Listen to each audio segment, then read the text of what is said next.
Cara, empresas de IA estão comprando livros caros, extremamente caros, ah, transcrevendo eles e depois cortando o conteúdo deles. Literalmente para treinar modelos e, cara, a parte de picotar não ficou claro para mim, mas é isso mesmo, eles estão tipo queimando os livros, se livrando dos livros.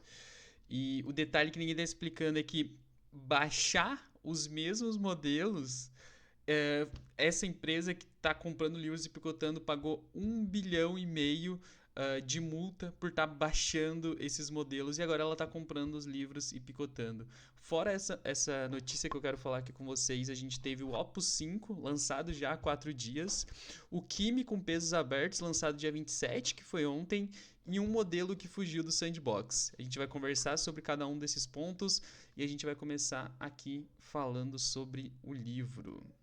Vamos trocar de tela. Então vamos lá, cara. A mesma empresa, os mesmos livros. Literalmente, ela pirateou e ela teve que pagar 1,5 bilhão por ter pirateado. Então, agora teve um juiz lá nos Estados Unidos que falou que se tu comprar o livro fisicamente, aí tu pode usar. Então, e eles precisam, quando eles fazem o treinamento de IA, documentar todo o conteúdo que eles colocaram na IA deles. Então, teve agora uma jurisprudência que o dado agora tem preço e jurisprudência, cara. Então, se as empresas de IA, OpenAI, uh, Anthropic, comprarem livros, eles podem usar, mas eles têm que comprar ele fisicamente e depois eles fazem o que quiser com ele. Que é o que faz todo sentido, né? Propriedade privada. Comprei o livro, eu posso, se eu quiser limpar minha bunda com o livro, eu limpo. Então vamos lá, cara. Essa aqui é a notícia. E vocês podem ver ali que o Elon Musk falou que na SpaceX ele não vai fazer a mesma coisa. Mas aqui a gente vê que o conteúdo ele tá virando rei nessas empresas de inteligência artificial. De um ponto onde eles estão comprando os livros e literalmente picotando eles depois para garantir que a concorrência não tenha esse conteúdo.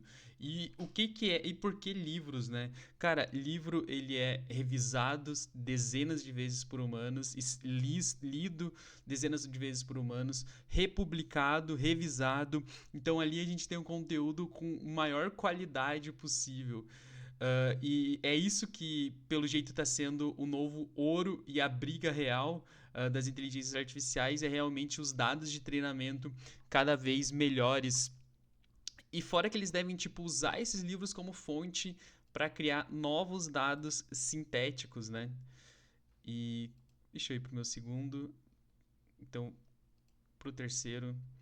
Dado único, o ativo mais caro do mundo, cara. Se eu digitalizo e o livro morre, o concorrente nunca tem o mesmo dado, e essa é a teoria da Anthropic, e por isso que ela tá picotando os livros. Bizarro, né? O mais louco dessa notícia é que, tipo, tem jurisprudência. Porque antes, a conta que o tribunal criou, pirataria, ela pagou 1,5 bilhões de dólares. Comprar e picotar é grátis, cara. Tu só paga mesmo o custo de comprar o livro. Então, o dado agora tem jurisprudência e tem preço. Quem constrói A precisa saber de onde vem cada byte. E que loucura. Então, a vantagem competitiva talvez vai ser esses conteúdos mais apurados. Isso aqui a gente consegue fazer uma conexão muito boa para gente que é dono de negócio ou trabalha para outros donos de negócio, que cada vez mais com a gente usando Cloud Code, Codex, agora o Química 3, a gente nota que o modelo ele não é tão importante nesses contextos. Ele é importante, mas não tão importante como os dados que a gente tem dentro dessas pastas, nessas sessões, que é ali que está para colocar o nível de valor no dado, né? Ali estão as credenciais do cliente, ali está o contexto da empresa do cliente, o que norteia aquele projeto. E sem esse contexto, não tem valor nenhum o projeto. Então, tipo, sem o contexto apurado, sem os bons livros, o modelo ele não vai ser tão bom como sem esses os bons dados. E para vocês verem o valor que eles veem nos dados e o valor que a gente tem que começar a dar para os nossos próprios dados, porque tua empresa tem dado que o Cloud, que a OpenAI não tem, que são dados que podem ser analisados e enriquecidos por inteligência artificial. Cara, sobre eles picotar os livros, eu entendo completamente a lógica econômica, né? Porque tu não quer que teus concorrentes tenham acesso a esses livros, mas é quase que dá pra gente ter um dualismo, né? Isso aqui, o que tá acontecendo é um progresso ou é vandalismo mesmo à luz do dia? E esse comentário aqui, quem me ajudou foi o Cláudio, tá? Porque eu achei muito boa essa frase aqui. É progresso ou vandalismo isso que tá acontecendo? Comenta aqui embaixo que vai ser interessante ouvir o que vocês têm para falar sobre esse assunto. Só para trazer uma conclusão aqui, que a gente já vai falar sobre os outros assuntos, que o dado, 1,5 bilhão de multa no dado, para te ver o valor que ele tem. O método tá sendo mais importante que os próprios modelos, cara, porque, tipo, nos últimos 7 dias foram lançados 7 modelos. Os modelos estão virando commodity, a inteligência está virando commodity. E o controle, até o modelo mais esperto, precisa de trava. Então, é para cá que o valor tá indo. Tá indo para os dados, para o método que tu usa ali na forma de tu interagir com teus agentes e no controle. Realmente, tipo, não deixar ele compartilhar uma credencial sensível.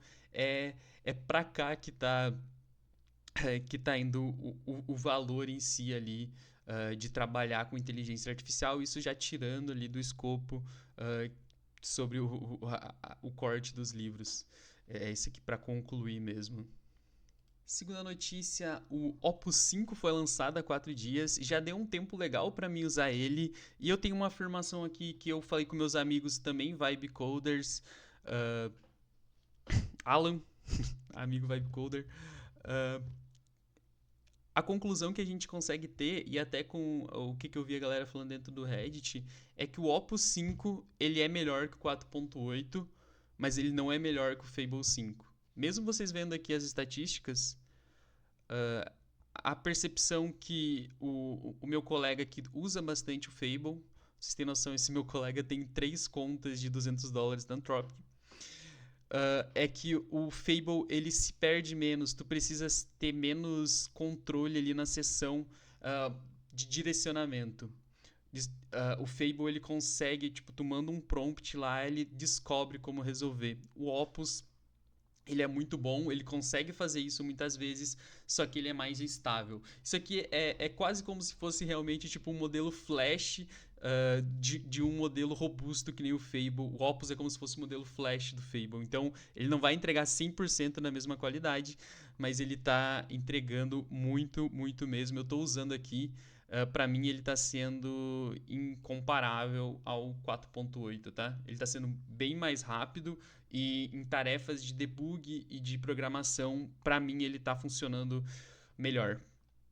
E a Moonshot, e a Moonshot que lançou mais um modelo, e esse é mais um modelo dos 7 que foram lançados nos últimos 7 dias, cara, para vocês verem a quantidade de modelo que está sendo lançado, e modelos Frontiers foram lançados 2 nos últimos 7 dias, que foi o Quen 3.8 Preview e o Química 3. Então a gente está vendo o que, cara? A gente está... a inteligência está comodizando com esses modelos chineses, e o que vai continuar valendo e o que tu tem que parar aí e começar a analisar como tu vai fazer isso é criar workflows pessoais que podem ser usados com qualquer modelo, e esses workflows não precisam do modelo mais inteligente, não precisa rodar no Fable, mas ele consiga fazer as tuas tarefas e que tu consiga deixar esses agentes rodando nesses modelos chineses a um custo baixo para deixar rodando 24 horas por dia. Cara, esse vai ser o novo destrave econômico e do mundo que eu acredito.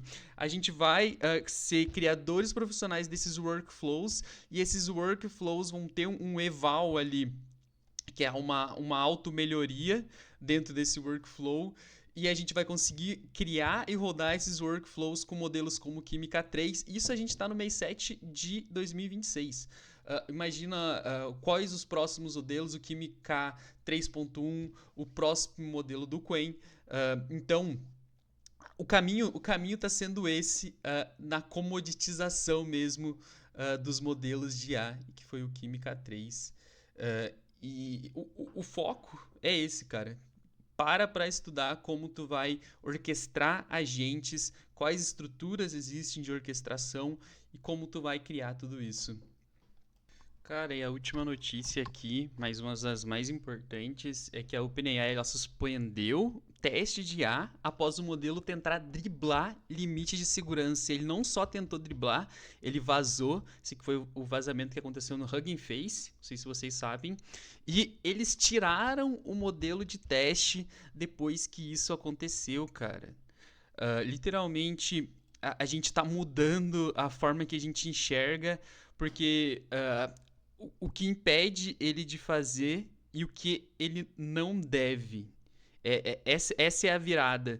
Então, quanto mais capaz o agente, mais a pergunta deixa de ser o que ele faz e vira o que impede ele de fazer e o que não deve. É literalmente o que eu estou fazendo aqui internamente nos meus agentes que rodam no WhatsApp, mas é viagem pensando nisso, né? A gente queria que a IA tivesse muitas capacidades, conseguisse resolver vários problemas. Ela tá chegando no nível que, imagina, ela foi para teste de usuário real e nesses testes, eles descobriram que ela tá até capaz demais e fazendo coisa que não era pra ela estar fazendo e suspenderam os testes. Cara, ela hackeou fucking Hugging Face. Loucura. Estamos vivendo um momento extraordinário para a humanidade. A gente literalmente está criando gênios que a gente pede para ele fazer coisas e ele faz. E o mais louco de tudo é que ele estava respeitando o prompt nesse vazamento que aconteceu no Hugging Face, porque a ideia dele era hackear o Hugging Face para pegar a resposta do benchmark que ele tava fazendo, cara. Que loucura. Que loucura. Então vamos lá, só sintetizando a semana. Pagaram 1,5 bilhões por dado, que no caso foi a multa. 7 modelos em 7 dias, commodity.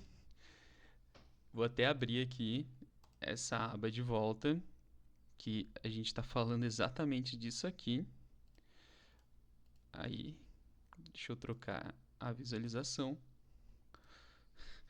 E o modelo mais esperto do mundo precisou de trava, porque ele não devia ter vazado no sandbox, tá? Aquilo ali foi um trabalho porco feito pelo OpenAI, porque a gente não vê casos acontecendo assim de uma forma tão comum em outros laboratórios. Então, que sandbox é esse que ele conseguiu escapar, né? Então, cara, o valor real tá no dado, método e controle. E as 3 notícias meio que embasam isso. Método, fiz um vídeo 2 dias atrás falando sobre o método BIMED, que é um método muito bom para se organizar nos seus projetos. Dado, contexto. Eu aqui criei um próprio framework de como eu organizo o contexto da minha empresa, dos meus clientes, mas tem uma série de formas de tu lidar com esses dados e acessar de forma inteligente, e o controle, cara. Que além das travas de prompt, que são bem legais, a gente precisa de travas onde a IA ela não consegue fazer o write em coisas sensíveis. Ela pode até fazer o read, ela pode ler, mas ela não pode poder sobrescrever coisas que são muito sensíveis, e essa é a parte de controle. E essas 3 coisas aqui são importantes para qualquer coisa que tu estiver fazendo com inteligência artificial. Então, tu vai criar um bot de WhatsApp, tu vai precisar lidar com os dados, tu vai ter que ter um método ali, o teu prompt de atendimento, e tu vai ter que ter o controle para garantir que ela não viaje ali durante os atendimentos.